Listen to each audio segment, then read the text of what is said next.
What's up, people? I'm here. I wouldn't say I'm starting on this intellitronix gauge for a 73 to 79 Ford truck. I believe these work on a 78 to 79 Bronco also. But I'm going to make another video on how to take the dash out, but that is very simple on these trucks. The worst part is taking off the switch knob. So why I wanted to make this video is because at this time, I have not been able to find but one other video, one other video, and he only showed how to put all this stuff together because your instructions can almost go in the garbage. I know that Dakota makes a gauge for these two. And the reason they're $1,300 and intellitronix is $400 because Dakota is, I wouldn't say it's plug and play, but it's definitely more plug and play than this. This came in unnecessary pieces that they could have went ahead and put together. This one has dip switches for the fuel. You have to ohm out your fuel sender to make sure they're in the right spot. You have to basically pinpoint your voltage, and if you put this gauge together both and have it ready, you can't get back to these things. I don't know why, or if it would have been too difficult to have put them on the back of the circuit board. I'm not a circuit board engineer, so it would have made more sense to do adjustments. So I'm actually going to have to hook this up and do these adjustments. I can go ahead and pinpoint my fuel. You got to know also, which I didn't, because it don't tell you, but you need to know how much fuel you have, so when you ohm it out, you know what to choose. But now I know I'm right at half a tank, so in order to get those fuel dips right, there is one thing in the instructions you do need, and it's going to be this. To show you, when you get your ohms, where to put the dip switch. But other than that, it's a lot of wording. There's no pictures. It just says things like, take your gauge out, take it apart, put this other one on there. There's really, it's kind of ridiculous, really. But customer service is pretty good. I had 4 questions and I was able to get them answered pretty quick.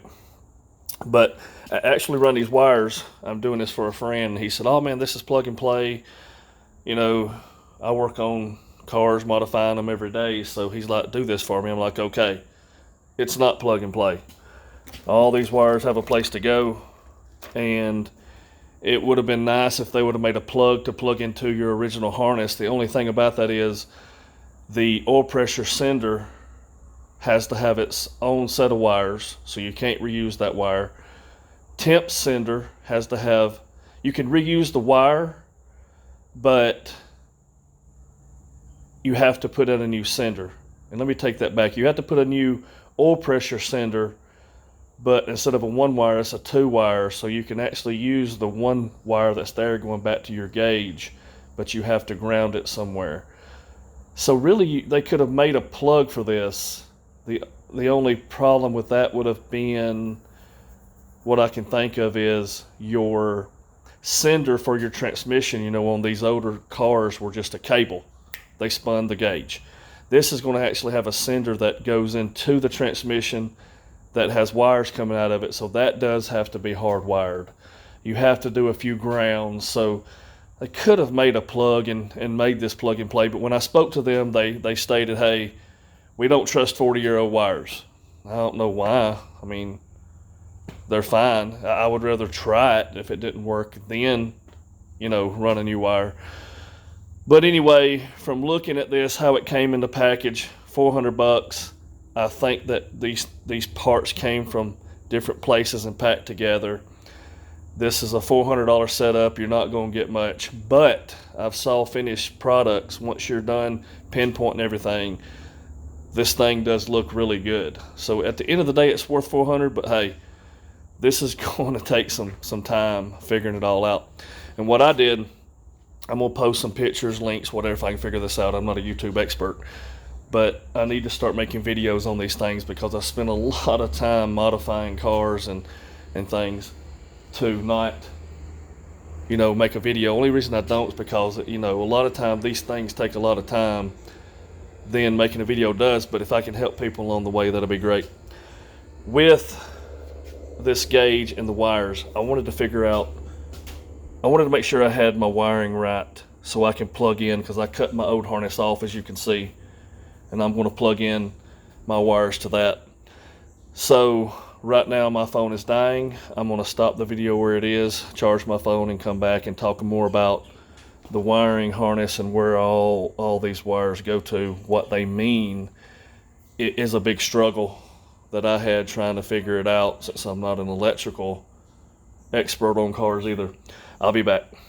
I'm back. So to catch up where I left off, I did find a wiring, wouldn't say diagram, but it was saying basically what the colors were and what they went to. So what I did was trace each wire down these lines myself, because I didn't want to trust what I found on the internet, hooking up something backwards. Once I got everything traced out, it ended up being perfect with what I found online, which is going to make things a lot easier. So on this plug, there's actual numbers. Don't know if you can see them from that side, but you see they're numbered. They're colored. So I made my own diagram. If you want to screenshot that, or I can put a link if you can read it, I don't know. But I'm also going to put the one I found online, which is a lot better, but this one actually shows where the wire's going to. I think there's a few different ones. I don't mess with a lot of old vehicles, so there may be a few different variations of this gauge according to maybe what options the truck had at that time, which probably wasn't many more, not like today. But anyway, got that figured out, so I know what to hook these two on the original gauge wire. Now going back and looking, you have to run a ground, a power to the new sensor in the transmission, which is not included. Then you got to come from another wire off that sensor back to the gauge, which isn't included. You have to run a ground to the gauge to the engine block, which is included. And you have to run a ground from the oil pressure sender to the block, which won't be that long. You have to have another ground for the water temperature sender, which won't be that long. And you have to run power from this, and it wants you to run down to a fuse, which these have glass fuses. I'm hoping I can find power in the gauge. I should find a power there. I'm only looking for 5 volts at least, so I really don't want to run an extra wire down into a glass fuse and all that stuff. And it wants you to run power from that transmission, the speedometer sender, to switchable fuse or switchable power, which is the same thing for power for the actual gauge. So I'm hoping I can find power at the plug and not have to fool with the glass fuses in the box. We'll see. But anyway, as you can see as I'm talking, it didn't add all these wires. It wants 18 gauge wire.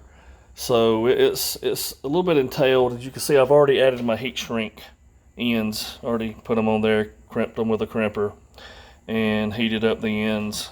So I'm ready to go into this end, and then I can just heat it, which I'll need to do the same thing anywhere else. You can solder them, but you don't have to.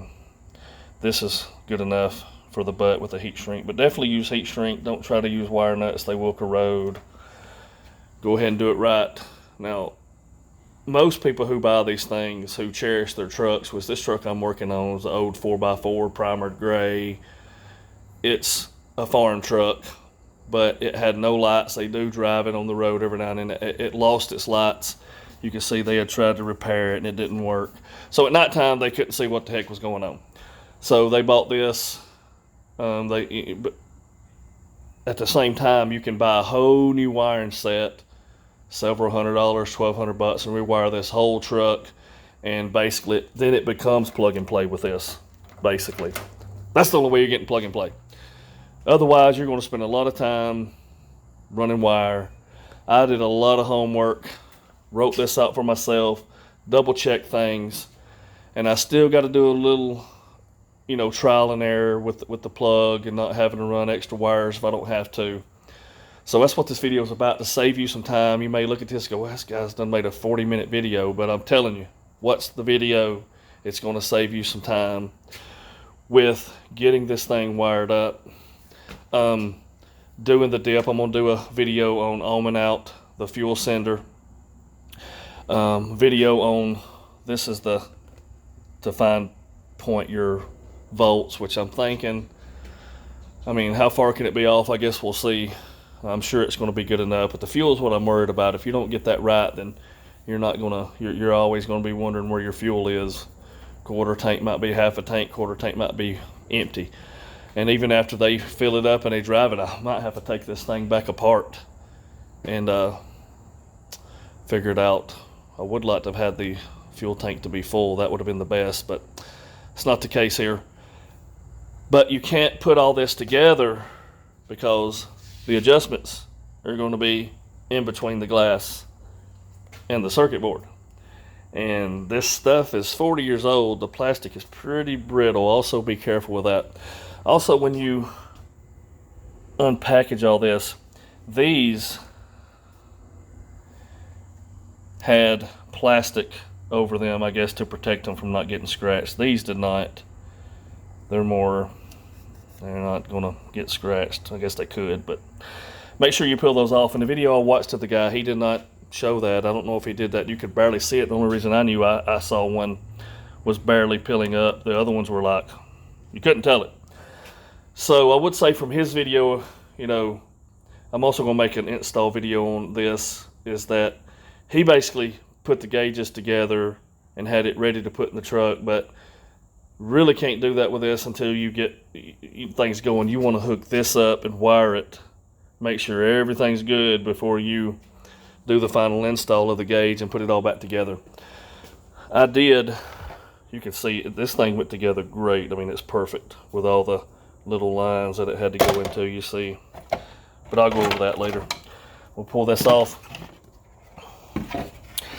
Mine's still in pretty good shape. It did have a glass. I'm debating that goes on the front. I'm debating on reusing that glass. It's kind of scratched up, and this looks pretty good, just like that.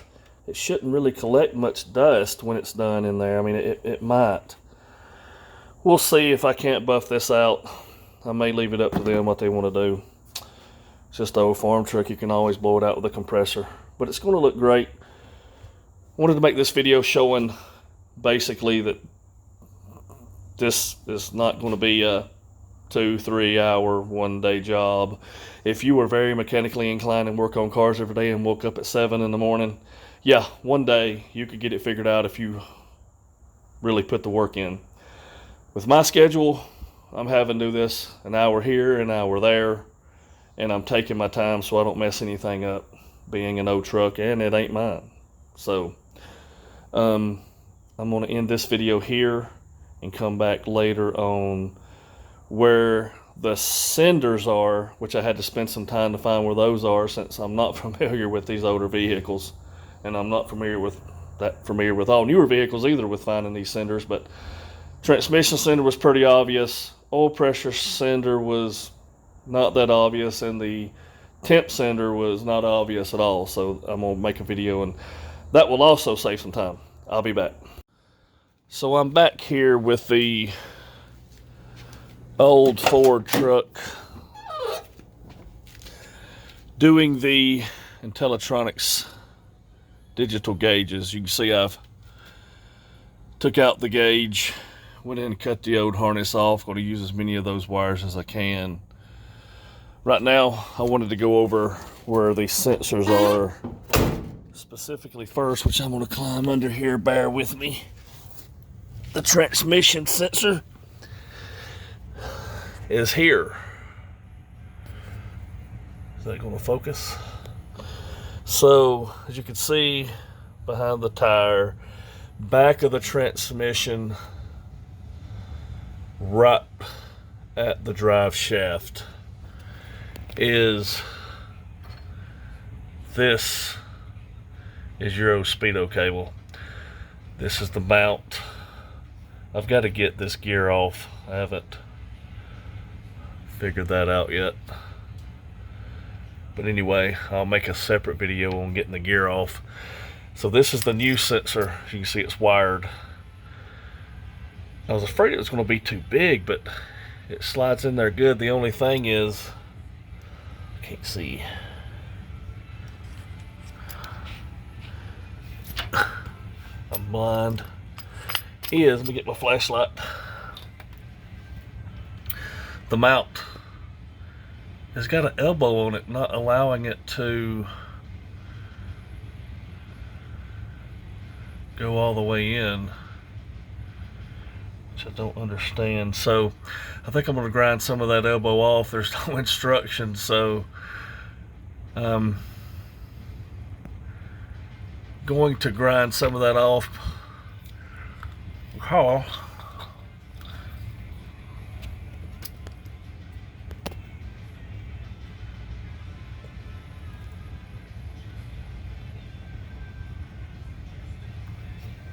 It's not allowing it to go in. I was sorry, I was holding the flash with my mouth there. So all I need to do is go in and hold. That's all I care about. So I'm going to grind some of that elbow off. Maybe some of these were different. This is a 4x4, so I'm going to grind some of that elbow off right here. So to slide in there, and then I got to get the speedo gear on this end. So right now though, I'm going to climb back out.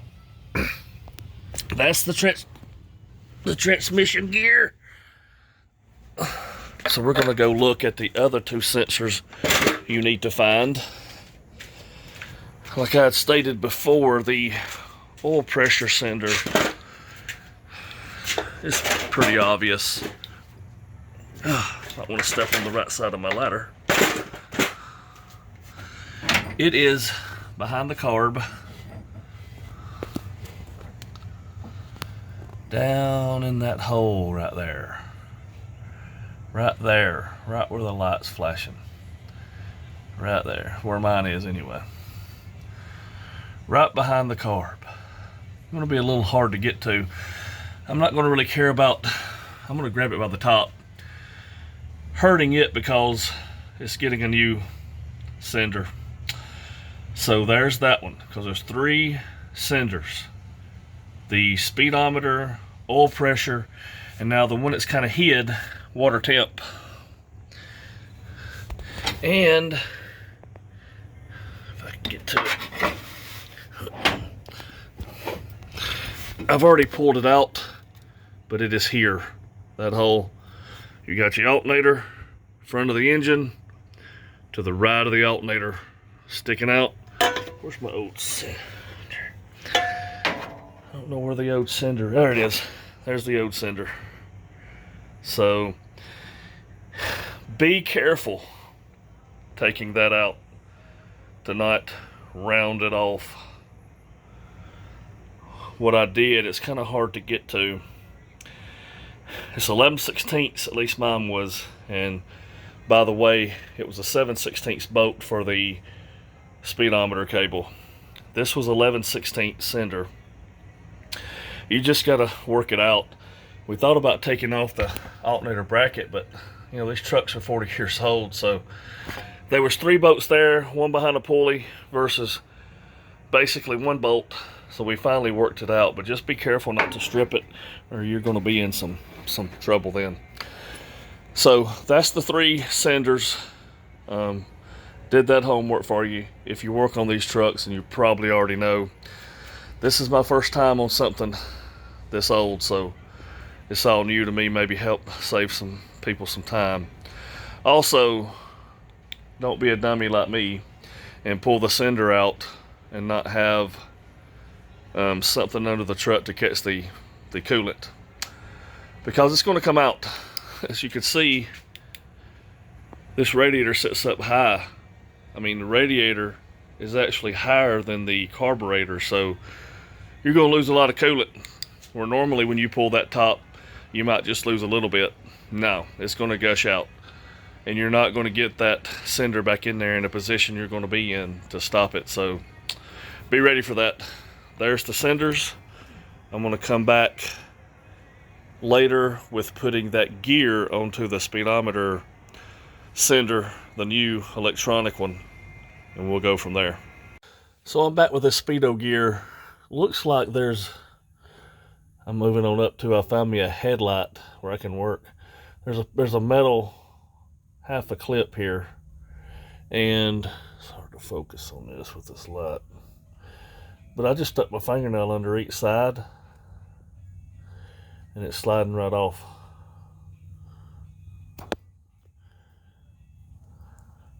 So I'm gonna put the phone down a second and get this off.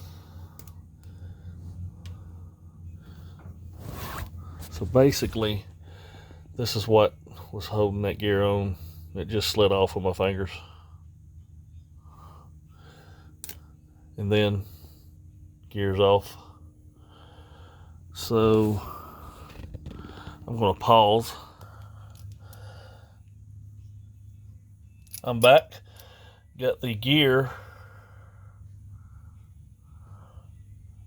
on the new sensor. Now I'm gonna go grind this a little bit. I don't know why it's so long, but it's not going in there. Because as you can see, well, there, the old sensor, the old cable, it's just got a little lip to keep it tight.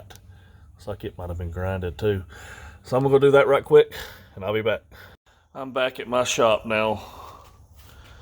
So I've got this electronic cinder in my vise because I'm gonna grind this off here. It's too long, there's no instructions on why. So with what I'm seeing with the other one, I'm gonna grind that off. Probably gonna have to make a couple trips. I'm working at somebody else's house. Well, their garage down the road. So I'm gonna grind that to about there, leaving a little lip. I ain't gonna grind it flat because the other one isn't either. I taped this so I didn't get a bunch of shavings, and I didn't want to pull this off because knowing me, I would break it. So I got my hand grinder and I have my safety glasses on, and that would be my best advice today, is to use safety glasses. Had a friend that didn't like using them, got something in his eye about 2 minutes after I told him to put on glasses, and he laughed at me. So it's just better to be safe than sorry. So I'm gonna grind this down right now. I'll be right back. Needless to say, don't grab a hold of this immediately. It's gonna be hot. I keep a spray bottle.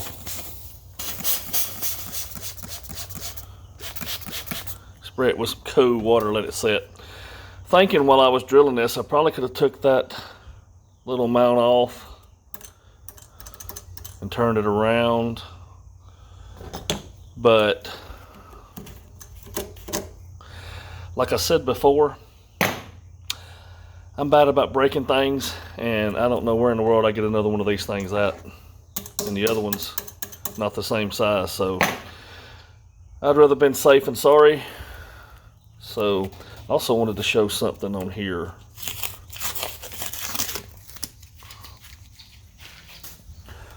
So now that I got better lighting, this clip here, all it did is if you turn it, it just comes off with your finger. It just slides. It's pretty easy.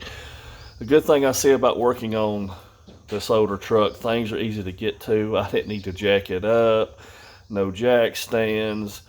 You could just about get in there and sleep with the engine versus working on something like this, even though it's 20 years old itself. It's still the technology in that 20 years, and the space they give you is a lot different. Even on the old Fox body, you know, I was changing the coolant cinder and cracked the lower intake. What a job that was for a $10 part. Anyway, speedo is ready to go on. I hope. I got to ride back over and make sure I grinded enough. I hope. I will see you then. Here is the new sensor installed, 3-wire. You'll have ground to the engine block. Red should be your ignition power, and the white goes back to the gauge to feed it. So the issues I had here, because most everything's had to be modified on this thing, is the O-ring on the old one here. I had to switch out onto the new one because the new one O-ring was way too thick and not wanting to go in, and I'm sure if it's not in far enough, it's not going to work right. Also, the old bolt was really too big. Could not get a socket on it, then I had to fight it after grinding it with a wrench. Probably should have took a little extra time, got like an Allen bolt, something not so round where I could put something in the end of it, but I'm already into the truck, so I made it happen. But what I'm getting at is everything is having to be modified for this setup. So anyway, that's in. I just have to run some wires now and hope it works. I'm not going to pull the old cable out. I think I'm just going to zip tie it up in case one day somebody wants to put it back to stock. You never know, because the old cable still worked. I'm thinking it was not that old because the O-ring was still good, luckily, because I had to use it. I'll be back.